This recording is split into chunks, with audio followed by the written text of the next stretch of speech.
tous et à toutes, nous sommes le 21 juin et vous écoutez les infos de la semaine et leur décryptage dans le Podcastologue Actu. Comme à chaque fois, les liens des articles dont je vais vous parler sont dans le descriptif de cet épisode.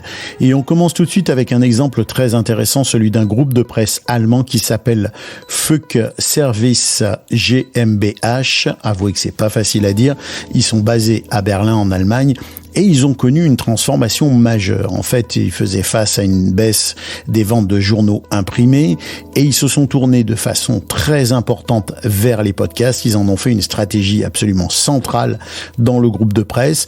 Ils ont été rejoindre de nouveaux auditeurs. Ils ont retrouvé un positionnement à ce point intéressant et important qu'ils ont décidé de faire du podcast leur axe central de développement. Ils ont l'intention de devenir les plus importants créateurs de contenu en podcast en Allemagne et ils ont considérablement augmenté leur offre. Ils étaient à 53 podcasts, ils sont maintenant à 108 podcasts, un développement qui s'est traduit par une augmentation très significative du nombre de téléchargements puisqu'ils sont passés de 4 millions de téléchargements en 2021 à 9,5 millions en 2022. Alors, ils ont été chercher des créateurs de contenu dans le milieu audio numérique et ils ont employé leurs propres créateurs de contenu. Ils ont incité leurs journalistes à créer du contenu et ils sont visiblement extrêmement satisfaits de cette stratégie qui semble leur réussir à merveille. Alors voilà un très bon exemple justement dans les médias de l'utilisation du podcast comme d'un axe central de développement et de rééquilibrage avec justement les techniques plus traditionnelles d'information. Et puis on poursuit avec une étude du Pew Research Center qui porte sur 451 podcasts les mieux classés aux États-Unis. Alors c'est une étude qui s'intéresse exclusivement à ces podcasts les mieux classés aux États-Unis. Et qu'est-ce que ça révèle ? Ça révèle que le true crime est le sujet le plus important dans ces podcasts les plus écoutés. 24% des podcasts les plus écoutés dans les 450 en question sont du true crime. Les sujets populaires sont la politique, la gouvernance, le divertissement, la culture, l'aide personnelle et les relations interpersonnelles pour 8%. Et environ 1/5 de ces podcasts abordent plusieurs sujets en même temps, des sujets croisés. De nombreux podcasts qui figurent parmi ces 451 podcasts les plus écoutés sont des talk shows, des podcasts de discussion. En fait, qu'est-ce que ça reflète ? Eh bien, ça reflète l'intérêt des auditeurs américains des intérêts qui sont de plus en plus diversifiés sur la culture, la politique, l'histoire et évidemment le true crime qui reste quand même une base. Et j'en suis très heureux puisque, comme certains et certaines le savent, je fais du true crime depuis quelques années.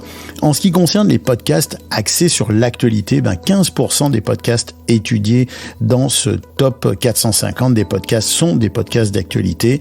On y parle de gouvernance, de politique, mais on y parle aussi de sport. On y parle aussi de reportages en profondeur sur certains sujets et beaucoup d'entrevues, 22% sont des entrevues. L'étude porte également sur les diffuseurs de ces podcasts et vous ne serez pas surpris d'apprendre qu'on y compte évidemment Spotify, Apple Podcasts, Google Podcasts, mais aussi Stitcher. Et un élément intéressant qui m'a semblé vraiment important de vous souligner, c'est que les 3/4 de ces podcasts ont un site web ou une landing page. Alors, qu'est-ce qu'elle met en avant, cette analyse ? Elle met surtout en évidence la diversité des sujets abordés par les podcasts les mieux classés aux États-Unis. Elle rappelle la place centrale du true crime, évidemment, dans cet écosystème, depuis la popularité du très célèbre serial, la politique, le gouvernement, le divertissement, la culture. On a des sujets très variés. Et puis, c'est vraiment un point important. Là, on voit que le podcast est en train de se diversifier. N'oublions pas quand même que les plateformes les plus habituelles restent les plus gros diffuseurs de contenu. Ça, c'est pas encore un changement au programme. Et on poursuit avec un article de Rain News de Steve Goldstein, le fondateur d'Amplify Media, qui aborde le sujet de la concentration des revenus publicitaires sur les podcasts. Il ressort d'une étude de Edison Research et Podcast Metrics que 44% des investissements publicitaires se concentrent aux États-Unis sur un nombre très petit de podcasts. Et Goldstein s'intéresse à cette problématique avec Christiana Brenton, qui est la responsable des ventes et des partenariats de marque chez Acast. Et qu'est-ce qu'elle explique qu'explique Christiana Brenton, elle explique que la monétisation des podcasts nécessite une approche plus efficace, une utilisation plus large de la publicité programmatique. La programmatique, c'est quoi? En fait, c'est de l'insertion, ce qu'on appelle l'insertion dynamique. C'est des publicités, des clips qui sont déjà enregistrés, qu'on insère automatiquement dans les podcasts. C'est pas ma formule préférée parce que je trouve que c'est presque aussi impersonnel finalement qu'une publicité à la télé et l'engagement est bien moindre, mais ça permet de faire de la publicité en masse, en très grande quantité. Donc c'est une solution qui est très utilisée par les publicitaires et par les marques qui veulent couvrir un très très large public, même si l'engagement est moins intéressant que le host reading par exemple.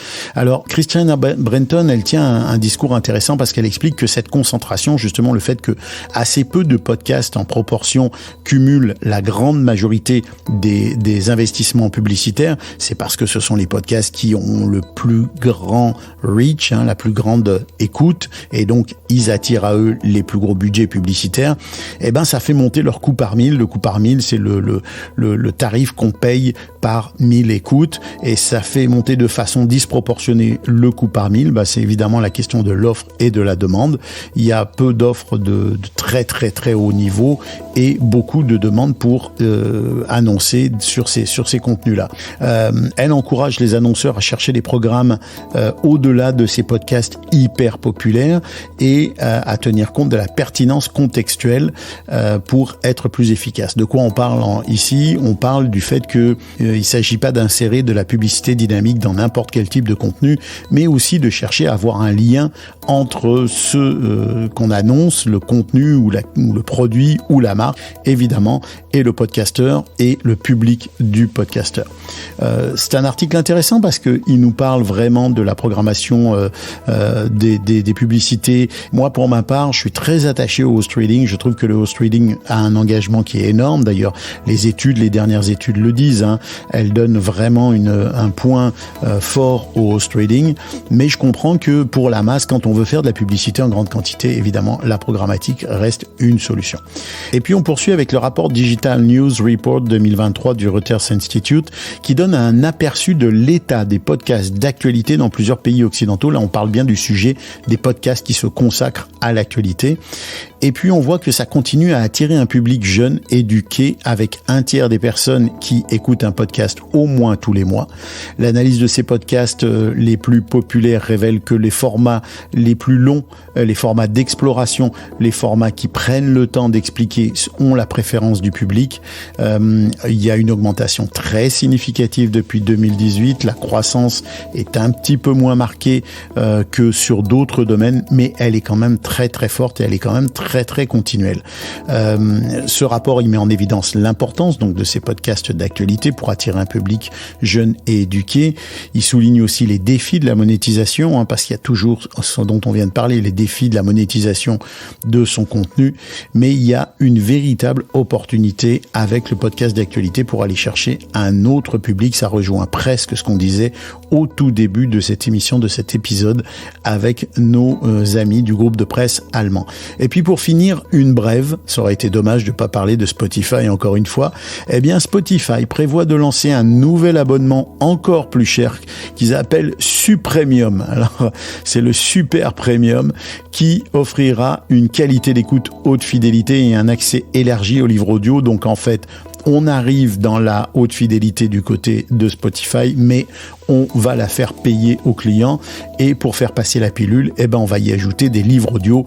C'est une décision qui va complètement à l'encontre du marché. La tendance du marché du streaming, elle est à la concurrence, elle est ultra concurrentielle. C'est un peu étrange parce que Spotify, qui a du retard sur Apple Music et sur Amazon Music, qui ont inclus gratuitement une offre haute qualité, haute fidélité dans leur offre d'écoute, eux, ils veulent la faire payer et ils veulent la faire payer plus cher avec une offre Supremium. Ça questionne évidemment une fois de plus sur ce que fait Spotify, sur la stratégie de Spotify. Je vous parlais dans un épisode précédent du redressement ou du changement de stratégie qui était au départ tout feu tout flamme. On achète très très cher des shows, dont celui de Joe Rogan, quand même $200 millions, celui du prince Harry de sa femme Meghan à 25 millions de dollars, qui est arrêté au bout de quoi ? Une vingtaine d'émissions, je pense. Ça fait presque $1 million l'épisode. Ça fait quand même un petit peu cher en production.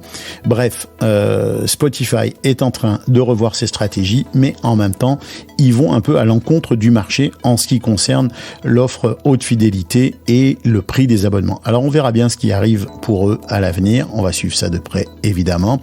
Je vous rappelle que l'épisode de demain, l'épisode de jeudi, celui d'une heure, celui qui est avec Bruno Guglielminetti et Philippe Chapeau, est en pause pour l'été. Vous n'entendrez pas les délicieuses voix de ces deux gentlemen. Vous allez continuer à entendre la mienne la semaine prochaine pour un nouveau Podcastologue Actu. L'infolettre aussi du Podcastologue, celle qui est sur LinkedIn, est en pause pour quelques mois, disons les 2 mois d'été. Vous pouvez toujours vous y abonner. Le lien va être dans cet épisode. Et puis, si vous avez apprécié cet épisode, partagez-le autour de vous, faites-le connaître. Je rappelle que nous avons 2 partenaires pour cet épisode qui sont BAM Music et Edisound. Edisound qui place notre épisode dans des players sur des sites web et qui nous permet de gagner des écoutes. Et puis moi, je vous donne rendez-vous la semaine prochaine, toujours avec un épisode 100% actu. Je vous rappelle aussi, et enfin, que cet épisode est une production Ghost Creek Media. Je vous remercie de l'avoir écouté. Je vous dis à très bientôt et que l'audio soit avec vous.